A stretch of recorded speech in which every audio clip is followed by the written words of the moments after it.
Natanong mo na ba sa sarili mo, bakit may ibang lalaki na hindi naman gwapo, hindi mayaman, pero hinahabol pa rin ng mga babae, kahit yung may asawa na? Ito ba ay dahil sa galing nilang magsalita? Sa itsura? O baka may sekreto silang hindi alam ng karamihan?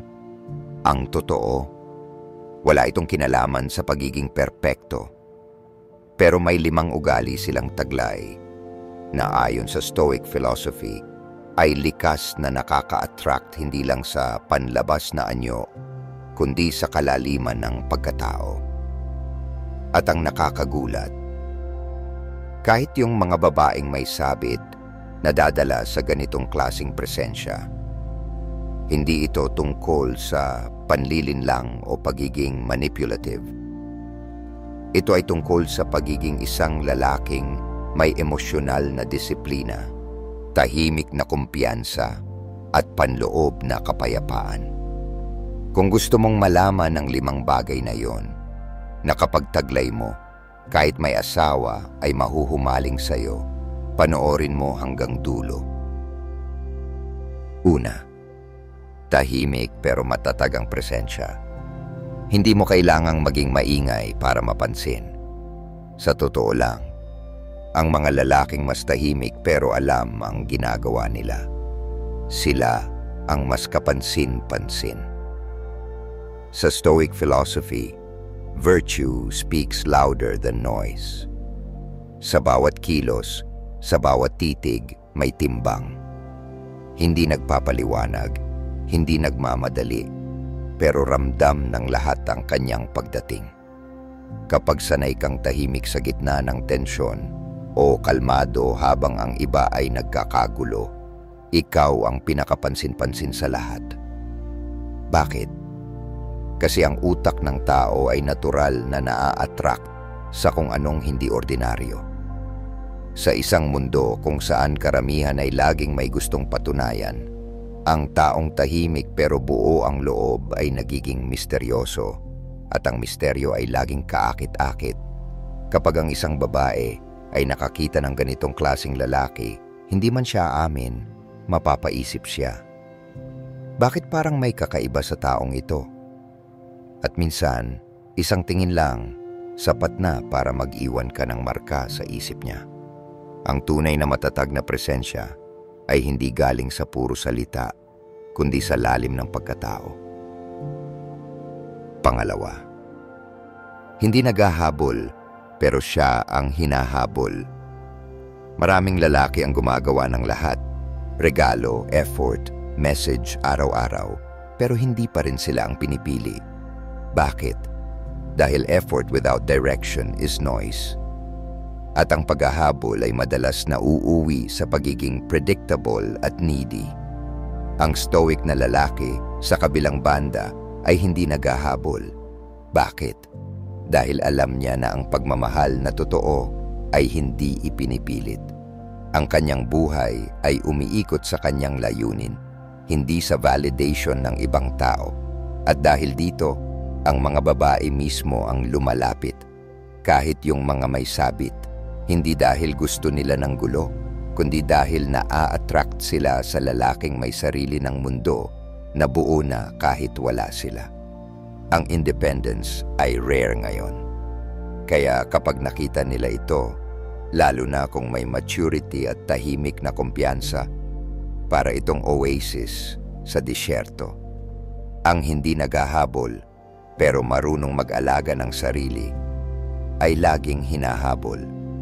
Alam mo na yan kung napanood mo ang mga naunang videos ng Pinoy Stoicism, kung saan inilahad natin ang 7 sekreto para habulin ka ng babae. Pangatlo, hindi natitinag ng emosyon. Kapag sinubok ka ng mundo, binasted ka, pinahiya ka, sinabihan ka ng masasakit, paano ka magre-react? Ang karaniwang lalaki ay nagwawala, nagiging bitter, o naghahanap ng validation sa iba. Pero ang stoic, hindi natitinag. Alam nilang huwag ka agad nagre-react. Hindi dahil wala siyang emosyon, kundi dahil may control siya rito. Ayon kay Marcus Aurelius, You have power over your mind, not outside events. Realize this and you will find strength. Kapag ikaw ang tipo ng lalaking nananatiling kalmado kahit iniwan, kahit sinubok, kahit nasaktan, isa kang anomaly sa panahon ngayon. At ang anomaly, laging pinagmamasdan. Ang babae, kahit may asawa, ay makakaramdam ng respeto at minsan paghanga sa lalaking hindi natitinag ng drama, rejection o galit. Ito ang emotional na control na hindi lamang stoic kundi lalaking lalaki. At sa panahon ng emotional immaturity, yan ang pinakamahalagang kapital. Pang-apat, may direksyon ang buhay. Walang mas kaakit-akit sa lalaking may direksyon. Hindi ito tungkol sa pera, kotse, o titulo. Ang direksyon ay nakikita sa disiplina mo sa katawan, sa oras mo, sa pakikitungo mo sa ibang tao. Kapag alam ng babae na meron kang pangarap na hindi mo lang sinasabi, kundi ginagawa mo araw-araw, yan ang hindi nila malilimutan. Lalo na kung ang partner nila ay wala ng ganitong sigla. At ito ang katotohanan, kapag ang isang lalaki ay may direksyon, nagkakaroon siya ng sariling momentum. At ang momentum ay parang bagyo, hindi mo mapipigilan. Ang stoic ay hindi nakatingin sa paligid para sundin kung anong uso. Siya ay nakatingin sa sarili at sa kung anong dapat niyang buuin.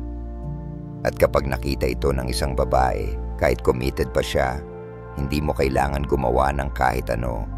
Yung respeto na nadarama niya sa iyo ay kusa ng nagiging atraksyon.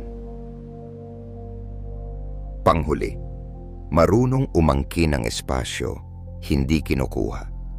Ito ang pinakamalalim. Ang lalaki na marunong umangkin ng espasyo ay hindi maingay. Hindi niya kailangang magpakitang gilas, pero parang automatic siyang nirerespeto ng mga tao sa paligid niya. Kapag pumasok siya sa isang kwarto, tahimik lang, pero parang biglang bumagal ang oras dahil ang aura niya ay buo. Dahil ang isip niya ay hindi kalat at ang puso niya ay hindi desperado. Nailahad natin ang mga detalye sa isang video natin na ang pamagat ay 5 signs na malakas ang aura mo. Ito ang tinatawag na unshakable center. At ito ang pinaka-poder na epekto ng stoicism, ang kakayahang maging buo kahit nag-iisa. Hindi dependent sa babae, sa validation, o sa kahit kanino.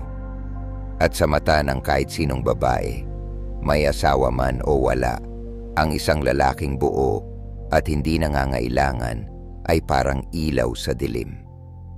Tahimik, pero binabago ang buong paligid. Hindi mo kailangang habulin ang kahit sino. Ang kailangan mong habulin ay ang sarili mong disiplina, kapayapaan at layunin.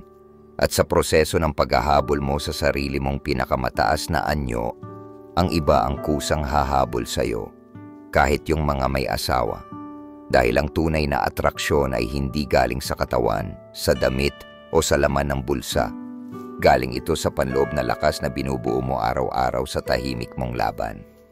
Kung tumama sa iyo ang mensaheng ito, comment ang salitang tahimik pero makapangyarihan. At kung gusto mo pa ng ganitong videos na may lalim at direksyon, like, share, at mag-subscribe. Hanggang sa muli, panindigan mo ang presensya mong hindi kailangang ipagsigawan.